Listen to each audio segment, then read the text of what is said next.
In today's video, I'm making candy, 'cause why not? These are fun to make, they're easy to make, and they'll be perfect for the upcoming holidays. Hey y'all, I'm Valerie, and welcome to my kitchen. In today's video, I'm sharing 5 fall candy recipes that everyone's gonna love. Okay y'all, let's get started. These Butterfinger balls were absolutely amazing. Let me show you how I made them. In the bowl of my stand mixer, or you can use a bowl and a hand mixer for this, I added 6 tablespoons of melted butter, along with 1½ cups of creamy peanut butter, and you can use your favorite brand, and a teaspoon of vanilla. You're also going to add in 3/4 cup of graham cracker crumbs.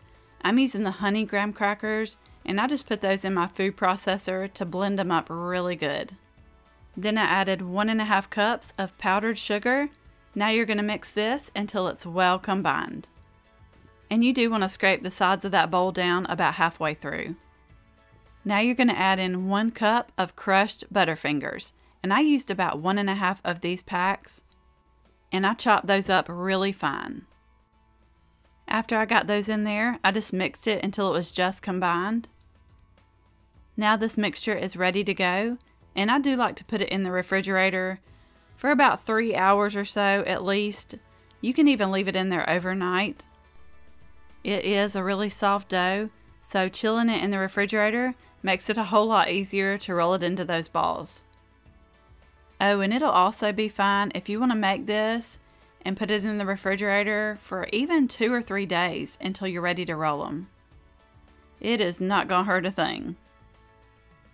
And whenever you are ready to roll them, I just grab a cookie sheet just to have something with a lot of room to lay them on.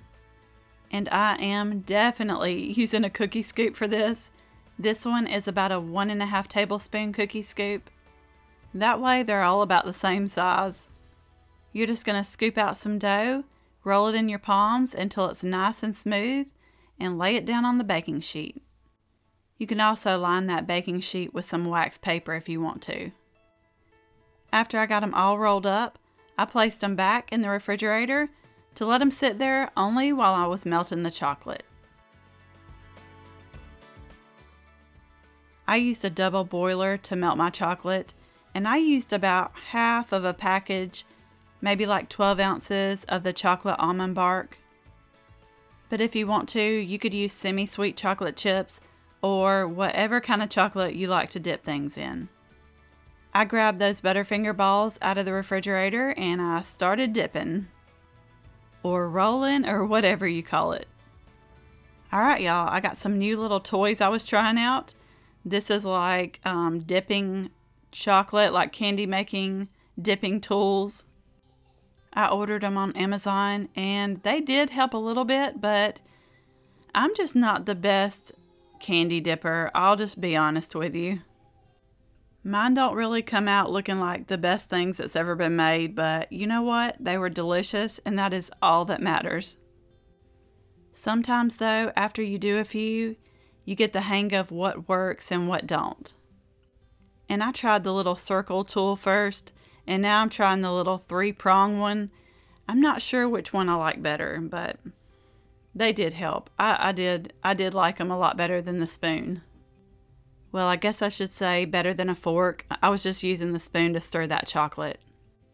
Now this part is completely optional, but I had some extra crushed Butterfingers, so I sprinkled some of those over the top of those Butterfinger balls.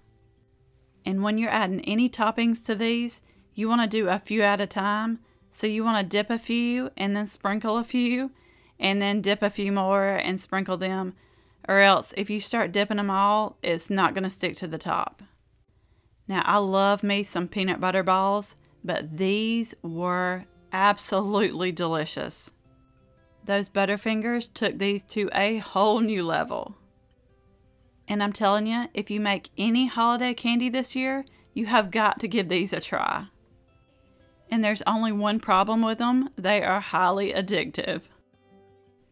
This 2-ingredient caramel fudge came out way better than we ever expected. To a large bowl, you're going to add in 20 ounces of white chocolate chips, which ended up being a little over 1.5 of those bags. Now, I love using Great Value, but I do find when you're melting white chocolate, the Nestle brand is the way to go. I melted it in the microwave in 30-second intervals, stirring in between until it was completely melted. And when you get close to the end, sometimes it don't look like it's completely melted, but give it a really good stir and then it's usually done. Now to that, I'm adding 1 can of the Dulce de Leche. It's like the caramel version of the sweetened condensed milk. It is really thick, so like regular ice cream topping caramel sauce is not going to work in this recipe. By the way, if you're enjoying this video so far, I would really appreciate it if you would give me a thumbs up. It really does help out my channel. It lets me know you want to see more videos like this. Oh, and after I got that Dulce de Leche in there, I had trouble mixing it up, so I had to pop it back in the microwave for just a few more seconds to get it completely melted and completely mixed in. And right here, I was really questioning if it was going to mix in good or not, but I ended up getting my spatula out, and that did something to it. It just did the trick. I've got a 9-inch square pan, and I did line mine with foil. That way I could lift them out when they were completely set. And I did spray it with just a little smidgen of nonstick spray. Now you're just going to pour in that fudge, and you see something about that spatula. When I started mixing it with the spatula, it started getting really shiny. And it was surprisingly pretty easy to smooth out. I even got out my offset spatula and I didn't even use it. Now you see how shiny it got? Now it don't stay like that, but it did help out as far as being able to smooth it out easier. Now you can place this in the refrigerator for a couple hours until it's completely set. Then I cut it into 1-inch squares. It is very rich, but it is so good. And my aunt is a caregiver to this man. His name is Mr. Stevens. I sent some of this fudge to him to try, and he had a fit over it. He said it was just like his wife used to make, only he said she spent hours making hers. I think it only took me like 10 minutes to put it all together. But this one right here really blew our minds. It was amazing. If you like caramel, you're gonna love it. These white chocolate candy corn clusters are something I came up with. To get started, in a large bowl, I added a 24-ounce package of the Vanilla Almond Bark. And I did break that up into cubes because it does melt faster that way. And I'm also adding a 10-ounce bag of the Reese's Peanut Butter Baking Chips. Now we're going to microwave this in 30-second intervals, stirring in between until it's completely melted.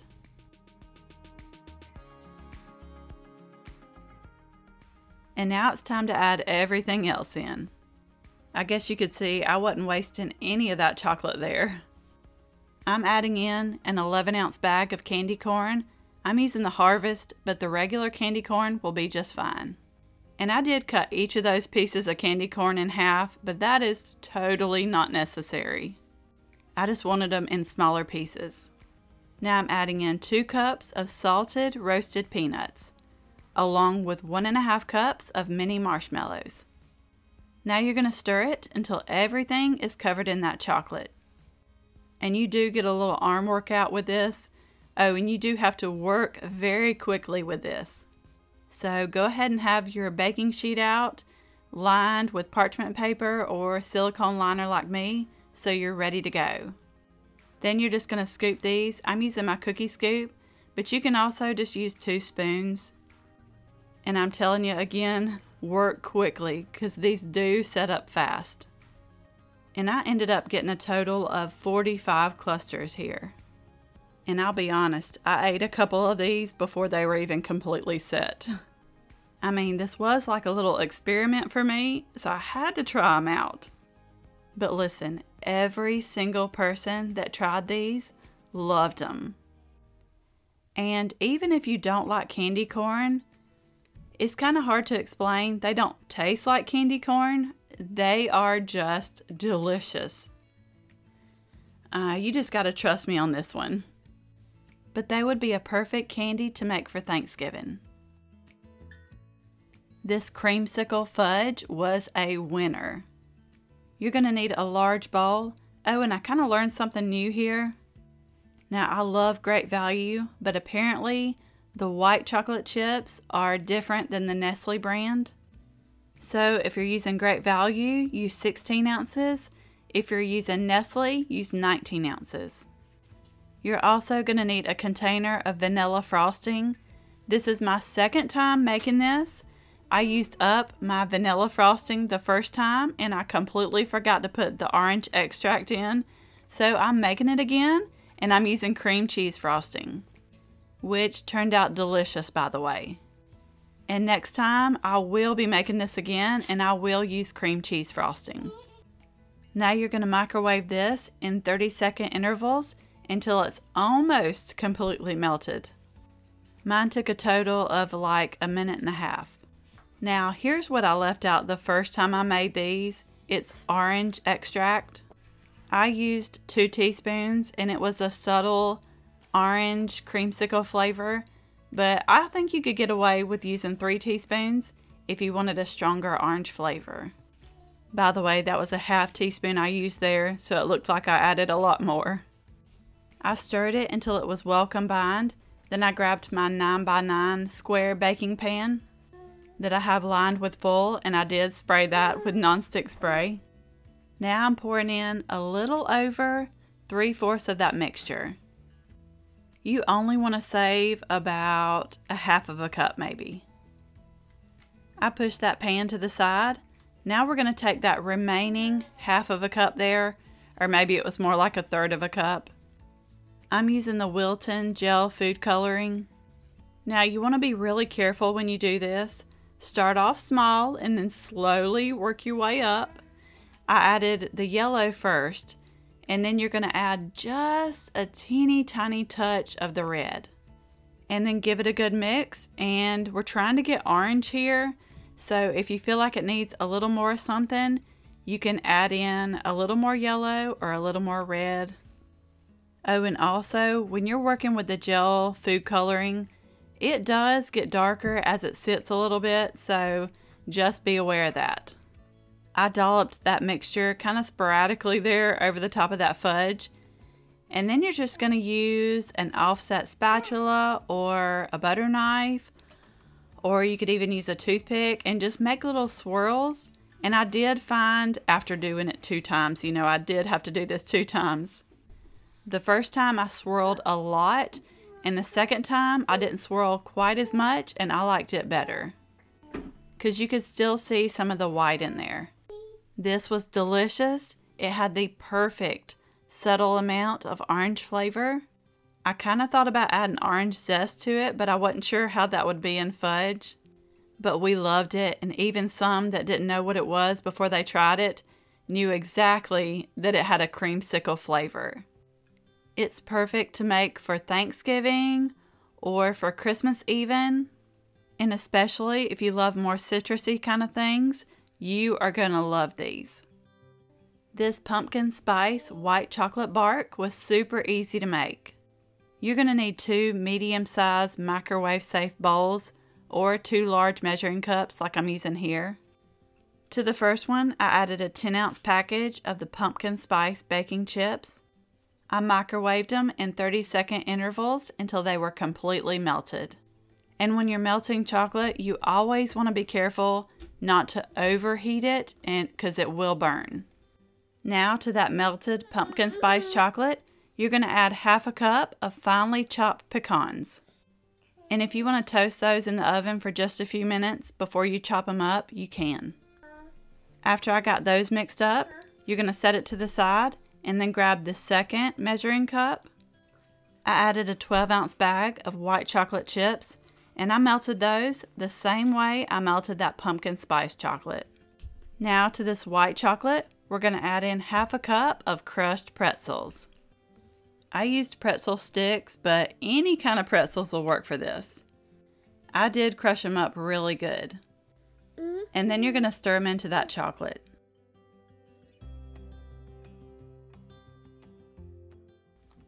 I grabbed my baking sheet, and y'all don't judge me for this baking sheet. It is one of my favorites, but I just have it lined with some wax paper.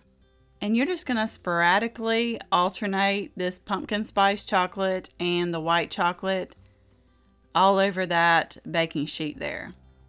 By the way, I have a little bonus footage I added in at the end of this video. People kind of gave me a hard time for using wax in my candy making in my video from last year. So in that bonus footage, I kind of explain why. After I got that chocolate all on there, I just used my spoon to kind of fill in any missing spots. Then you're going to use a butter knife or whatever you want to use to just do a few swirls over it. And the only thing I wish I would have done different here is add a few more crushed pecans and crushed pretzels to the top of this chocolate bark.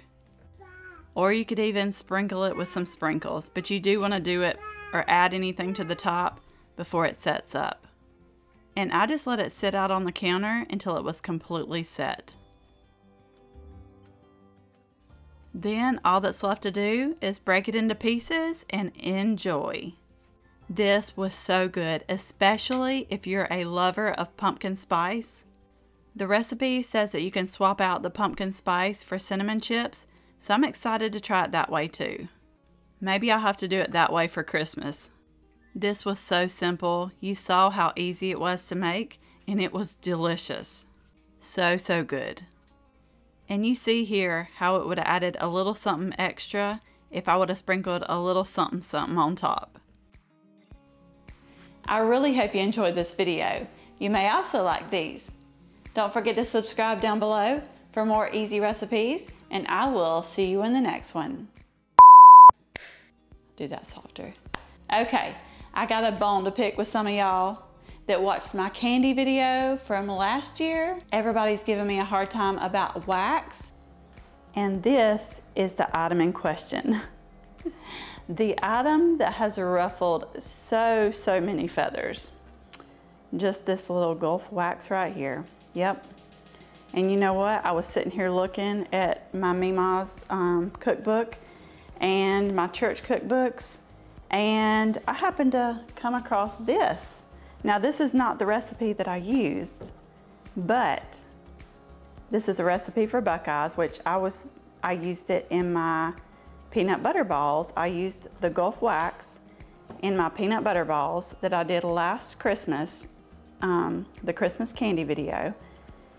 And I noticed in here, because so many are shocked that I used it and they've never seen that. So right here, this is a very old cookbook, and right here, Buckeyes, and it calls for 1 ounce of bar paraffin. 1 ounce of bar paraffin. Yep, so I'm not the only one. I am not the only one. So when I seen this, I was so happy because, oh, people have just given me a hard time about this little wax here. By the way, I do church cookbook recipes. I did a video not too long ago, so that's what I'm doing right now, is going through all these pound cake and cookie recipes. So I'm planning on doing another one soon. So I just wanted to show y'all this because it made me so happy to see that I was not the only one using it.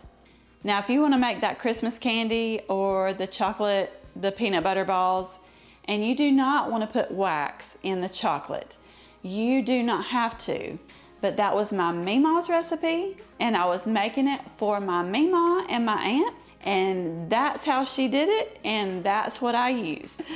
So if you want to make it yourself, you can just leave the wax out. But they use wax for cake pops and candy making. It is completely safe. It's not like you're putting something crazy in. It's used for canning. If you want to leave the wax out, you can leave it out. It just thins the chocolate a little bit, and it makes it set up. It makes it stay set at room temperature. That way it doesn't melt and get sticky and get all over your fingers, and it's shiny. It gives a nice little gloss to your candy. But if you want to leave it out, you can totally leave it out. It's not gonna hurt my feelings. But don't fuss at me and stop giving me a hard time. Yep, We just looked it up. To be edible and safe for humans. Safe to eat, and it's used in candy. So if you've had candy pops at Starbucks or at birthday parties, you've had some wax. You have ate some wax. Oh, I didn't realize that was on like apples. Fruits and vegetables to look shiny and extend the life of the shelf life. Amen. I'm good. So yeah, if you want to make some candy and don't use the wax, you don't gotta use the wax. I've made cake pops before, and I buy the Wilton candy thins, and I'm pretty sure that's the same thing. Well, it's wax. It's wax shavings. So it's almost like if you take the paraffin and shave it down, it would melt a whole lot easier than putting the whole block of the wax, you know, in your chocolate, or in a portion of the block of wax in your chocolate.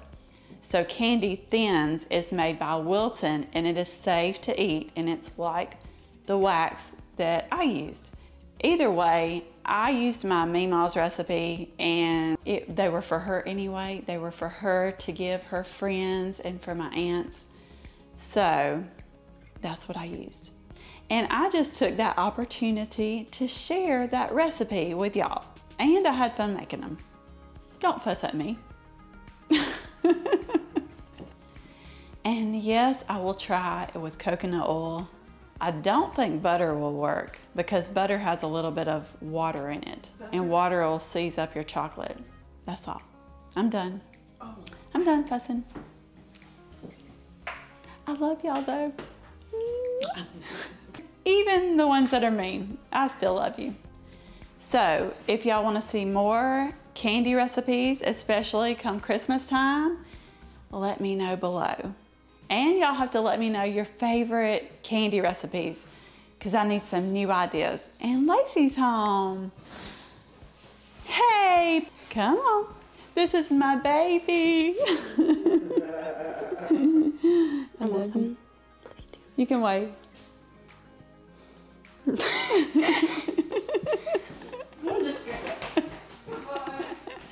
My other baby is in there taking a nap. I gotta do my hair. I can really see it right here. I need to do a get to know me video. And can anybody guess what I'm doing when I'm not cooking or don't have a baby on my hip? I do hair. Can you guess? Can you tell? I think I've said it all.